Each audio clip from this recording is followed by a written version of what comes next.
Hello guys, welcome back.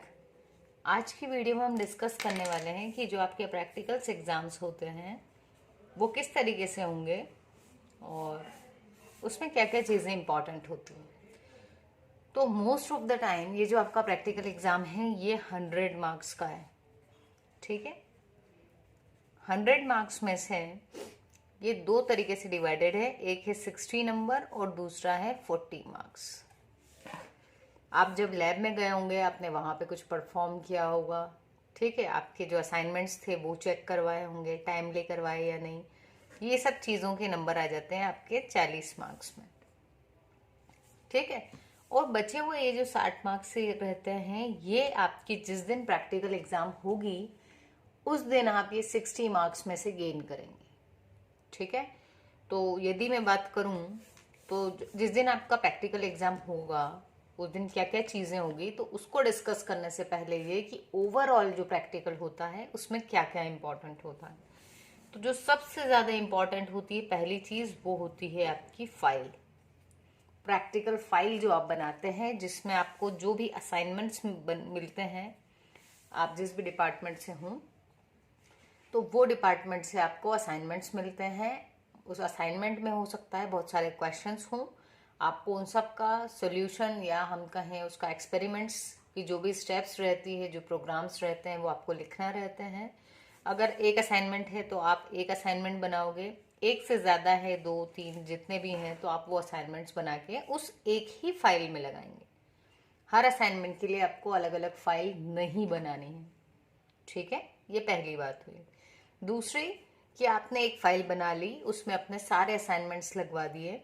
ठीक है, उसके बाद आपको टाइमली जब भी उसकी डेडलाइन दी जाए तब उनको चेक भी करवाना रहता है। यदि आपकी फाइल जो है वो चेक्ड है तो उसके मार्क्स आपको एज कम्पेयर्ड जिसकी फाइल चेक नहीं है उससे कम 2-3 नंबर आपको उससे ज़्यादा मिलेंगे।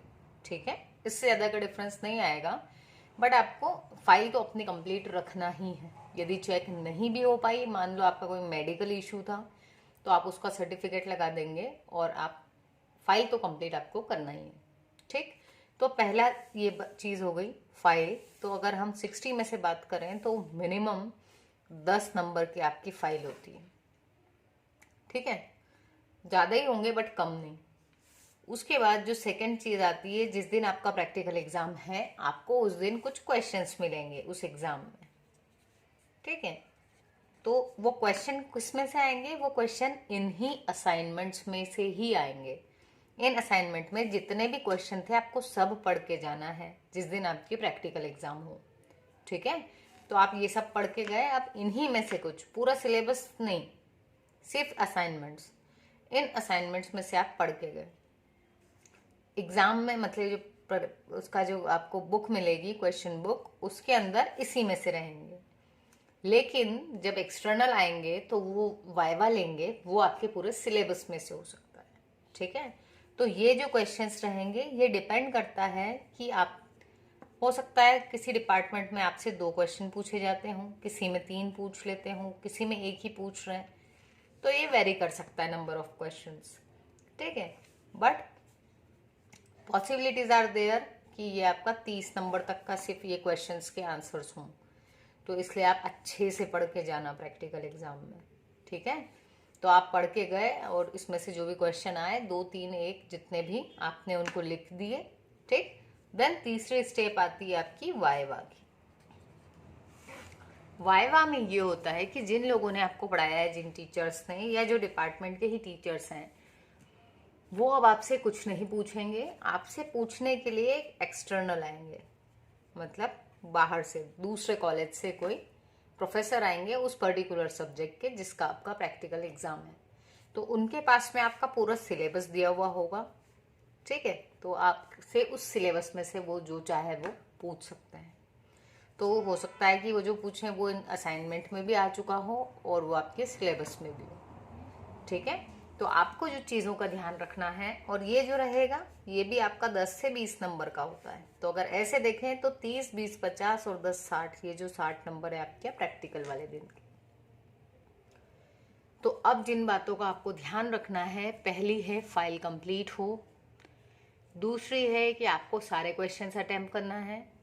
तीसरी है कि जब आप वाइवा में जाएंगे तो आपको एक्सटर्नल के साथ में पोलाइटली बिहेव करना है। इट मे बी पॉसिबल कि वो जो क्वेश्चन पूछे वो आपको नहीं आता हो बाय चांस, ठीक है। वैसे तो आपको पढ़ के ही जाना है, तो अगर नहीं आया है तो आपको पोलाइटली मना करना है, उनको बदतमीजी नहीं करनी है। मैं जानती हूँ बहुत सारे लोग कहेंगे कि हम नहीं करते हैं बदतमीजी, बट कुछ बच्चे देखने में आते हैं जो नर्वसनेस के कारण या किसी भी रीज़न से बदतमीजी तरीके से आंसर दे देते हैं एक्सटर्नल्स को, तो वो एक खराब इम्पैक्ट डालता है, ठीक है। तो आप वैसा भी ना करें। आपको यदि नहीं आता है तो आपको जो आता है आप उसके बारे में बता सकते हैं कि सर मुझे ये नहीं आता बट मुझे ये पता है, ठीक है। तो आपको अच्छा वेल बिहेव करना है, और जिस दिन प्रैक्टिकल एग्जाम है उस दिन आपको फॉर्मल ड्रेस में यदि आप जाते हैं तो ज़्यादा अच्छी बात होगी वो, ठीक है। आपकी पर्सनालिटी उसमें एक अच्छी दिखेगी, सिविलाइज्ड सभ्य व्यक्ति दिखेंगे आप। सो ये थी पूरी जानकारी about practical irrespective of the subject. आप किसी भी सब्जेक्ट से हों, फिजिक्स, केमिस्ट्री, कंप्यूटर, कोई भी सब्जेक्ट जिसमें प्रैक्टिकल एग्जाम्स होते हैं उसमें आपको यही चीज़ें फॉलो करनी रहेंगी। सो बहुत जल्दी आपके प्रैक्टिकल शुरू होने वाले हैं।